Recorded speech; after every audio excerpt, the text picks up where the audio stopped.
Bismillahirrahmanirrahim. Assalamualaikum warahmatullahi wabarakatuh. Alhamdulillahirabbil alamin wal aqibatu lil muttaqin wala udwana illa 'alal zalimin. Asyhadu an la ilaha illallah wahdahu la syarikalah wa asyhadu anna Muhammadan abduhu wa rasuluh alladzi la nabiyya ba'dah. Allahumma shalli wa sallim ala hadzal nabiyil karim wa ala alihi wa man ittaba'ahum bi ihsanin ila yaumiddin, amma ba'du. Bapak Ibu, saudara-saudara, para pegawai, para pimpinan PTN Syariah Utama yang mudah-mudahan senantiasa diberikan keberkahan oleh Allah Subhanahu wa taala.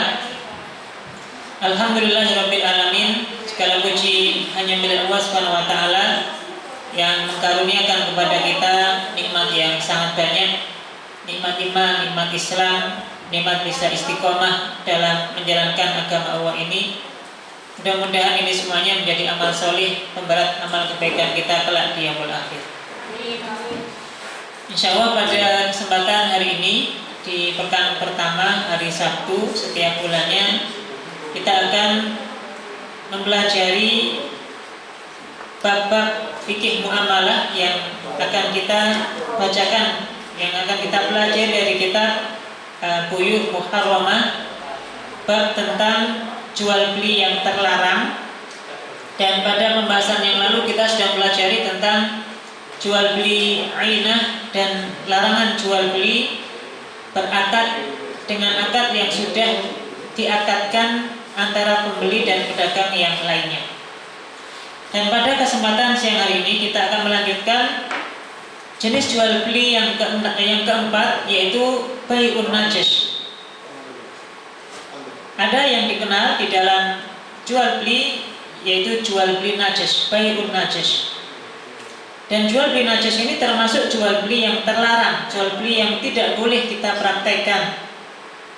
Di antara dalil tentang larangan jual beli najis adalah hadis dari sahabat Abu Hurairah radhiyallahu anhu. An Abi Hurairah radhiyallahu anhu qala Rasulullah sallallahu alaihi wasallam, la tahasadu wa la tanajashu wa la tabaghadu wa la tadabaru wa la yabi' ba'dukum ala bai'i ba'din wa kunu ibadallahi ikhwana. Al muslimu akhul muslim la yadlimuhu wa la yakhdhaluhu wa la yahqiruhu at-taqwa hahuna wa yushiru ila sadri salasa marrat.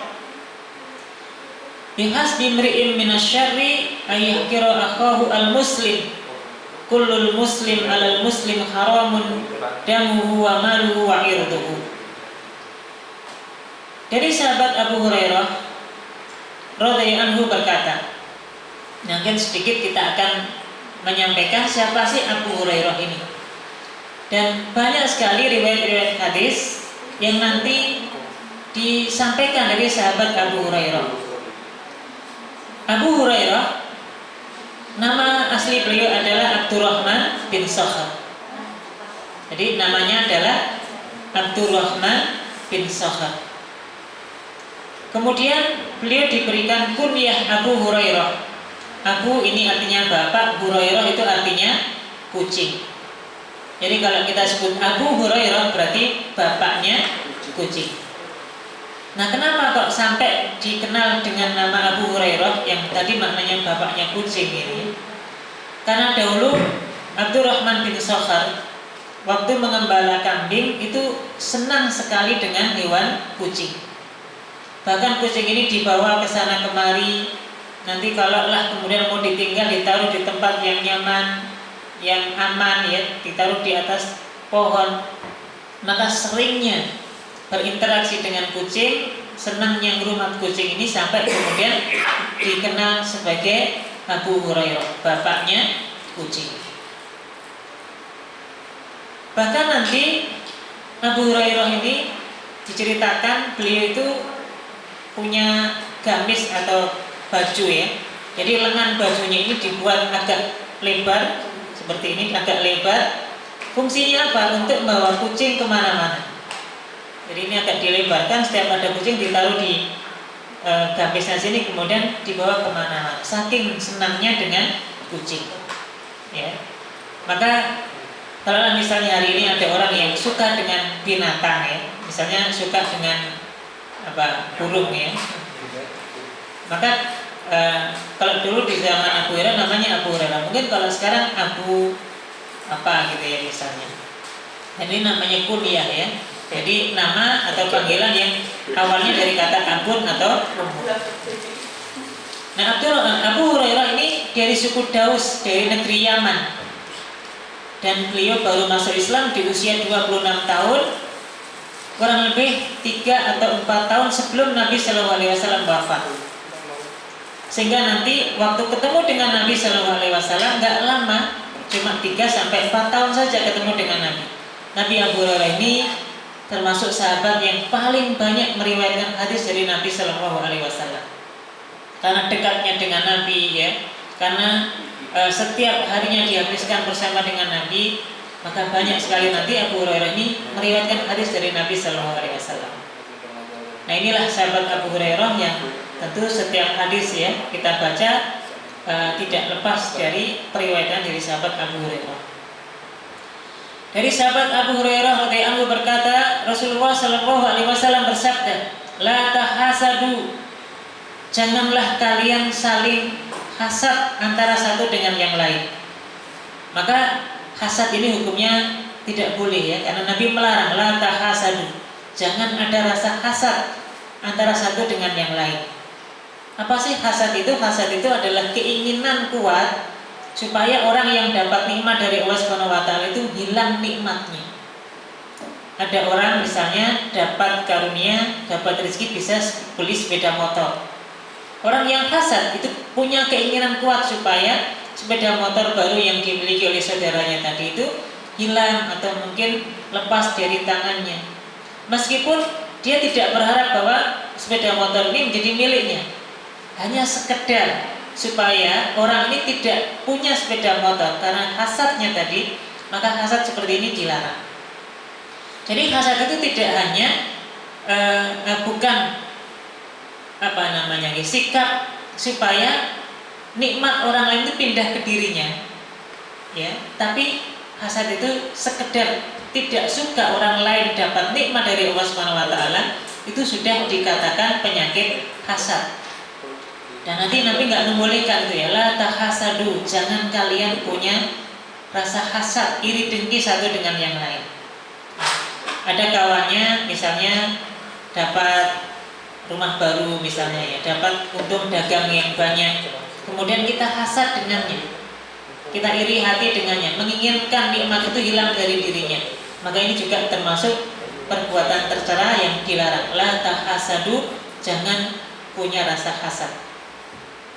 Hasad inilah penyakit hati yang menyebabkan dulu ya iblis itu diturunkan dari surga karena hasadnya dengan Nabi Adam alaihissalam. Nabi Adam yang diciptakan dari tanah, kemudian iblis ini merasa lebih mulia karena diciptakan dari api, akhirnya tidak mau menyembah kepada atau sujud penghormatan kepada Nabi Adam. Maka hasad ini yang menyebabkan iblis diturunkan dari surga. Hasad ini penyakit yang berbahaya karena repot ya, susah untuk cari obatnya. Kan kurang lebih hasad itu kan satu karakter dalam diri seseorang ya, susah melihat orang lain senang, senang melihat orang lain susah. Kira-kira ada nggak orang punya sifat kayak gini? Banyak. Ya. Sangat mungkin gitu ya, jadi terjadi gitu ya. Wajar. Ya, ada orang beli kulkas baru gitu ya, kok tiap hari kok ada yang baru di rumah tetangganya, itu langsung dia ini hasad dengannya. Sampai hasadnya saking hasadnya gitu ya, sampai sakit gitu ya. Merasa bahwa kok ini kok bisa beli terus ya, saya kok nggak bisa gitu ya. Itu dipikir sampai sakit. Ada orang beli kulkas baru, demam besoknya gitu. Ya. Apalagi beli sepeda motor baru, punya mobil baru, langsung masuk rumah sakit gitu. Dan karena hasad ini penyakit hati yang sampai ke fisik, ke pikiran. Orang kalau kepikiran nggak doyan makan, ya kan? Makan yang nggak enak karena kepikiran terus. Gitu. Maka nggak boleh kita punya hasad ya, wala tahasadu. Jangan saling hasad. Mestinya sikap seorang muslim itu dengan saudara muslim yang lainnya, kalau ada teman kita, ya, kerabat kita, tetangga kita punya atau mendapat nikmat yang Allah berikan kepadanya, kita ucapkan selamat. Selamat ya Pak, sudah bisa beli mobil baru, kan gampang nanti kapan-kapan kalau kita pinjam kan dekat. Mestinya kan gitu ya, legowonya kan gitu. Tapi orang yang punya hasad nggak gitu. Duit ke kontine gitu ke mobil gitu kan. Jangan-jangan punya tuyul, jangan-jangan macam-macam. Akhirnya berprasangka yang tidak-tidak gitu ya. La tahasadu, jangan hasad. Ya. Misalnya kalau kita menginginkan menikahi seseorang, ya, tiba-tiba kedahuluan sama orang lain, ya nggak usah hasad ya. Mungkin itu sudah jodohnya, ya biasa kayak gitu ya. Nah, kemudian Nabi mengatakan wala tanajashu, janganlah kalian bertransaksi dengan jual beli najas. Di sini nanti poinnya Nabi melarang la tanajashu, jangan bertransaksi dengan transaksi najas, jual beli najas. Nanti kita jelaskan lebih detail tentang najas ini. Wala tabaghadu, janganlah saling marah-marahan. Maka nggak boleh ya kita ini dengan sesama muslim, ya ada masalah sedikit saling marah-marah sampai nggak tegur sapa, melengos kalau ketemu, ini nggak boleh. Jangan saling marah satu dengan yang lain. Kalau harus marah, maka Nabi memberikan batasan waktunya, jangan sampai lebih dari 3 hari. Kalau nggak tegur sapa, nggak wawawan itu jangan sampai lebih dari 3 hari. Maka wajib diantara salah satu yang mungkin bersengketa tadi, bermasalah tadi, mengawali salam, mengawali tanya kabar, nggak boleh diam-diaman sampai berlarut-larut sampai bertahun-tahun dan seterusnya.